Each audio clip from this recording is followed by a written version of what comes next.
Backpack, fuck that. I was also hanging where the thugs at. I was also hanging where the drugs at. Welcome to another episode of Sellouts, the podcast for MGK fans, by MGK fans, presented by Pink Fox. I am your host, Mike Kyle, and today, I'm just going to come out and say it. I've wanted to interview this person since the inception of Sellouts. I have been watching his concerts on YouTube for the past 5, 6, 7 years. So I got a white whale in the guest chair right now. The one, the only, Kinger's World, Kyle King. Yo, what's going up, brother? on, everybody? How's it going? I'm pumped to have you on, Kinger. I This appreciate you is having so me. cool for me. Yeah, I appreciate for you sure. having me. Let's dive right in, okay? I like to cut right to it. Let's do it. How did you become a fan of MGK? Oh man, so I was in college. This was back in 2011, almost over a decade.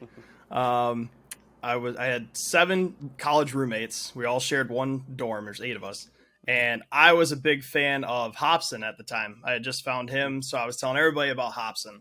And then one of my roommates was like, "Oh, babe, you heard of this guy MGK?" I'm like, "No." He's like, "Dude, he's from Cleveland, not far away." He's like, "You gotta check him out." So he showed me "Chip Off the Block" was the first music video, first track I ever heard of Kells.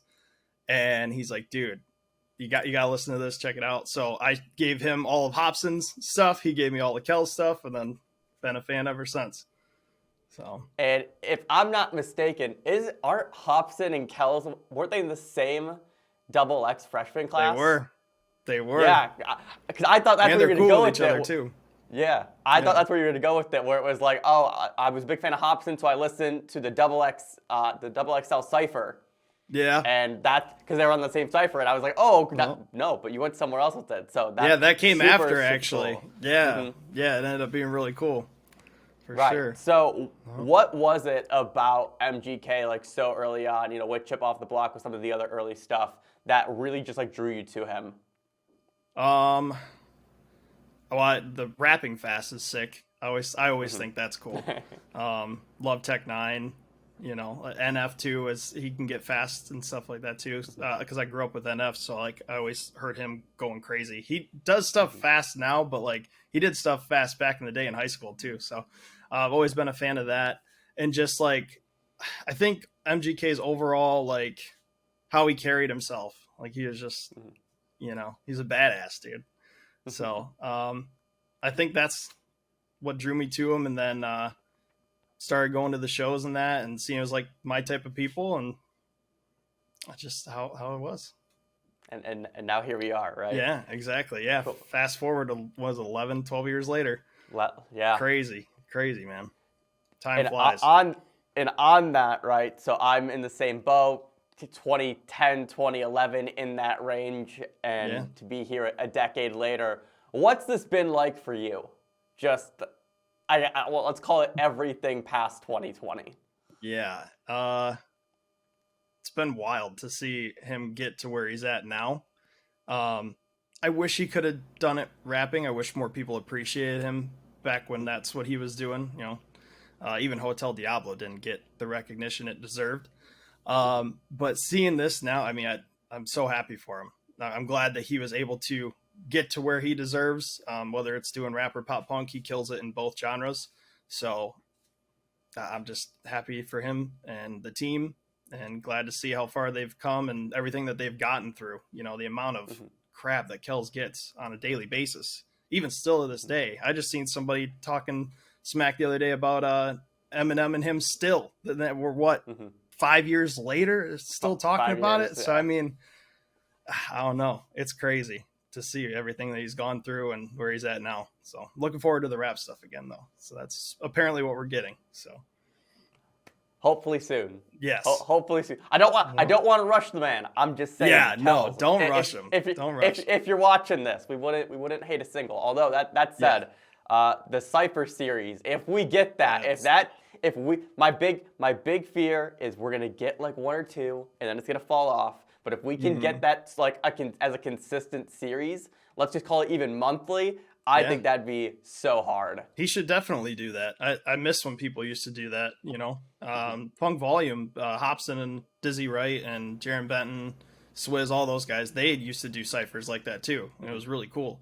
And then everybody kind of stopped doing that stuff. All the mainstream stuff, nobody really does that. That's more of like an underground thing, kind of. So it was cool to see, because I've seen even like Chris Webby do those. Chris Webby's been underground for the most part for forever, and he's done a bunch of ciphers too.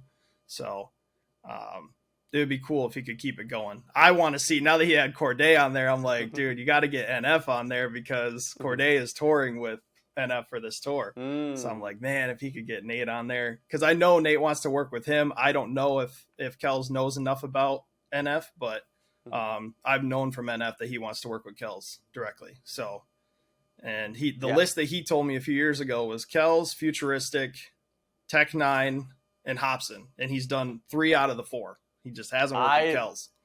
I love Futuristic. Yeah, Futuristic's great, man. He's another one that's like still underrated. He's incredible lyricist. Absolutely. And now I can't wait to see like who else, comes on. Like thinking about it, what if he did? Because one of the things I love about Kells is like he's very good at kind of like in the stuff that he does. He like toes the line between like weaving in like pop culture into like some of his stuff. Yeah. And then making it his own. So now in my head, I'm just visualizing where it's like next. It's like I'm thinking this is like an Instagram reel or like a TikTok or something, right? And it's next on the cipher, and it's like new challenger approaching from Smash, and then like that's just now like the intro. That would be for sick. The cipher. Yeah. So it seemed like him and Corday were trying to like work together though, versus make it like a battle. Which it'd be cool either way. Yeah. Regardless, yeah, so cool. Yeah. Let's kind of go back into the rap stuff a little bit, because I know your favorite album is General Admission. Yeah. Is that still true? Yeah, that's my favorite album. Favorite mixtape would be Black Flag for sure. Okay.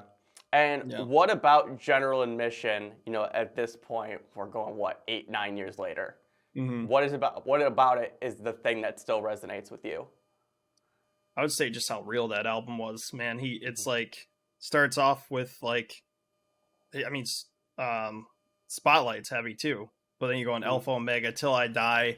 You get into like the nitty gritty of rap, right? And then it goes into more of like his story and the stuff he went through.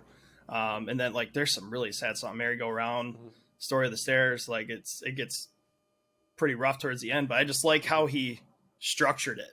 Like I can listen through that whole album. I do skip Gone sometimes because it's really sad. but we all have those. Right. Yeah. I always hate, like, I didn't hate when he performed it because he always did good, but man, it made me sad at shows. But I'm actually like that with Merry Go Round. Merry Go Round's another one that's really tough too. Yeah, had some friends that have gone through that, so it's rough for sure. But like that whole album though, it just throughout, I can listen to it throughout, and still to this day can listen to it and not really skip anything. And that's awesome to me. Were you at the fest where I guess it was like the ticket, right?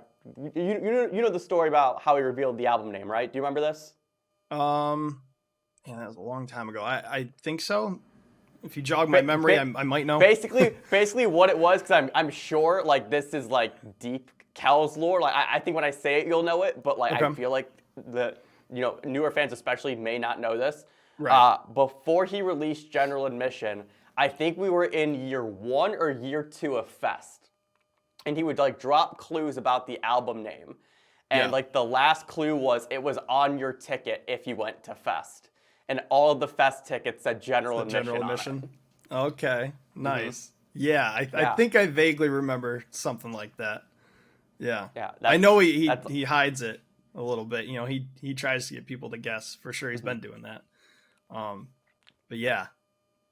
So that'd have been what is that, Fest? 2015 is when it came out. So Fest, that'd be what, Fest 2?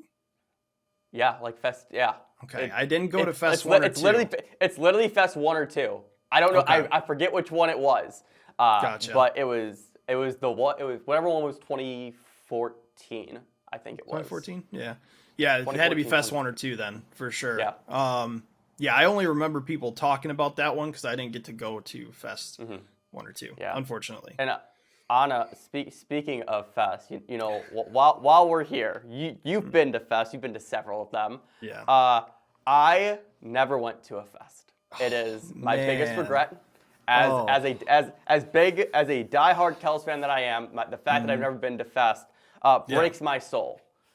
However, you have saved my life with your Fest YouTube videos, and not only just Fest. I'm gonna give you your flowers here. Fest, double Lexmas. You were at the Jacksonville show. I was there too. The one immediately after COVID, I was there, but still, like, to have like your videos and to relive that night, it is probably one of, if not my favorite Kells concerts that I've been to. Both you've done 3 double Xmas's, 17, 19, and you did last year. Yep. At the Q, which, by the way, I'm in your video for the one at the Q. Nice. I'm like 3 rows in front of you, and so that's super cool that I have that. That's awesome. Yeah. But dude, where did that start? Like, just filming concerts and the why behind it. So it started for personal reasons, because I knew, like, as I get older, I'm not gonna remember everything, and I want to remember these sets and, like, seeing these amazing people perform. So I started recording. I've always loved doing videography. I've done YouTube and that for forever. Kinger's World's been around for like 13 or 14 years. So I've always loved doing videography. And then it just got more into, I see like all the comments and everybody's like, dude, like, I would never be able to experience this show if it wasn't for you. I live in Europe, like, that's one of the biggest reasons I do is, like, the amount of fans that, like, it's just the United States that get to experience most of what Kells does. The rest of the world's like, we only get to see it in videos. So I'm like, well, I might as well film all the shows, because, like, I want them for my records anyway. And so I just kept doing it. And the comments is what has fed me for years, because I just love seeing everybody get so excited about it. And they're happy because they couldn't make it for financial reasons. They live in another part of the world. Something happened and they had to sell their tickets, like, there's so many stories. And then people that come back and watch them all the time, they're like, I'm just so thankful that you did this so we can just come back year after year and watch these videos. I love that so much. So that's why I do it. It's not for financial gain or anything. You can't really get financial gain off of most of the videos because they get copyrighted. Sometimes they don't. Yeah. But it's really not for that. It's also like, people get to see Kells perform, and, like, hopefully that gets him to sell more tickets, and hopefully more people become fans just from seeing him live, because him live with the full band is a completely different experience than, like, the album, or albums. So yeah, so many different things I want to ping pong off that. I'll wrap it with what you just said. Yeah, like, there was, especially, so when I first started my job a few years ago, I moved down to Charlotte from Cleveland, actually. Oh, wow. Okay. And when I first started my job, like, I'm a video editor, so I'm literally just sitting and editing basically all day.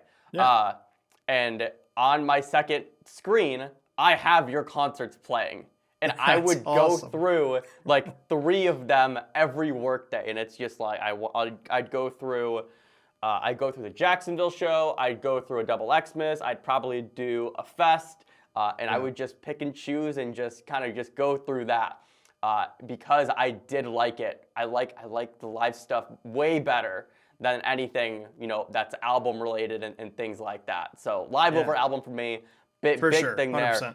There. But I've also had people on this podcast that are that are overseas or in different parts of the world, and that is one of the things that they say, where it's like, in America, we do take for granted how often we're able to see our favorite artist. Definitely. Right? And so hearing, like, them be like, you guys may see them, 2-3 times a year. We may see them once every 3 to 4 years. Yeah. Depending on how often they come. Right. Yeah. And so there is so much value in the work that you and Nick Kaminsky, who I've had on the podcast, he does some similar stuff where he films concerts as well. The value that you two provide for EST as a whole, it really is next to none. So I appreciate you, and I wanted to give you your flowers while you're directly in front of me, and as I could say this to you. Thank you. I appreciate it, and I'm glad it's helped you out. And you can go back and see things you might have missed, things that you want to relive. So that's what it's all for me for doing it. Yeah. I like to go back and relive it too. Yeah. Right. Do you have anything planned in terms of like next shows or things that you're going on or that you're planning on attending? I know Kells really hasn't announced a lot of things here in the States for this year. The majority of the stuff he's announced has been overseas. So are you planning on making an overseas trip, or what? Do we have any idea of when the next Kells concert on your channel is going to be? Well, so I'm in a different financial situation right now. I just recently got into like my own place. I live in Florida. For those that don't know, Florida is becoming California, and prices are insanely expensive to live here. So it's been a little bit difficult for me, but I work my butt off. I grind, so I'm not a bum. So I work as much as I can. So I'm kind of trying to get the balance of rent, bills, all that stuff, and then my other bills that I have. I got credit card debt and stuff from going to Kells shows. So I'm trying to get that all situated first before I really plan anything. But I would love to do shows in that. I haven't had a show since, what was I talking to my coworker the other day about this. The last one I went to was Einstein Kills, Motionless in White, and Black Veil Brides. That was a Orlando show, I believe.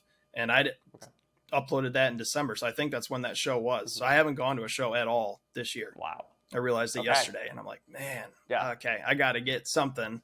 And people ask me all the time. People thought I had posted a clip from the Kells Jam of the freestyle, but luckily my friend went and he filmed it, and he's like, hey, I had asked him. He showed it to me initially, and I said, hey, can I put that on Kingers World, because I haven't had content in a while. I'm sure people would love to see it. People know to go there to watch those kind of videos. So I did that, and everybody loved that, but everybody thought that I was there, and then they also thought that I had the full set filmed, and I was like, no, unfortunately, I don't. So that kind of sucks. It sucks to miss out on things like that. I was really bummed out, but such is life. Can't make it everything. Before we started, I pulled up your channel because I wanted to see, just trying to figure out when the last show you were at and stuff like that. And I saw that, I was like, wait, he wasn't there. What was he? So right. Cool, man. I want to kind of transition into like some other stuff, because you also, as you said, you're kind of a grinder, and you do some really cool shit. If you've been in any EST Facebook group, you've probably seen him promote the lanyards he's making. I think you're doing coasters, or it's been on the conversation. Coasters. I do those now, rugs, a bunch of shit. So when did all that start? How did you get into it? And just kind of go ahead. I'll give you the floor. Since I was a kid, I've always been a creative person. It's always been like my thing. I've done drawing and painting and crafting things, and that's been my whole life. So as I've gotten older, you go through the stages of life, try to figure out what you want to do for a living. I went to college for graphic design, kind of realized just wasn't really for me. So I dropped out of college. Well, not dropped out. I finished my year and I stopped going to college. And I just worked all these different jobs in that, and nothing ever made me happy like being creative and being able to make stuff and dabble in that side of me. So that's why I started doing that more. So the lanyards it's kind of creative, but it's more so like it's Kells stuff. It's I can design the layout, but it's not really like that much on my end. But then moving into like the coasters and all that, doing like the custom rugs. I did custom Funko Pops of Kells before Kells was even a Funko. I've just been trying to dabble more into that. So it's still kind of like in the beginning stages. Like Kinger Customs, I ended up making that in LLC. So that's like my business, but it's still growing. And for those that don't know, starting a business like that, it's a very saturated market, especially on Etsy. You got to know what you're doing, how to list things and stuff. So it's a grind. So like anybody that has bought stuff from me, I really, really appreciate it. I've already had some people purchase coasters and that. It just means a lot, because it's hard to get that off the ground, and these machines aren't cheap to get you're products like this. So it's a grind, but I love doing it. That's my happiness. And I there was a quote somebody had said, find what you love to do and then find a way to make money doing it. And that is what I've learned in my almost 30 years. So that's what I'm focusing on, is Kinger Customs. And I would love that to be my full-time job for the rest of my life.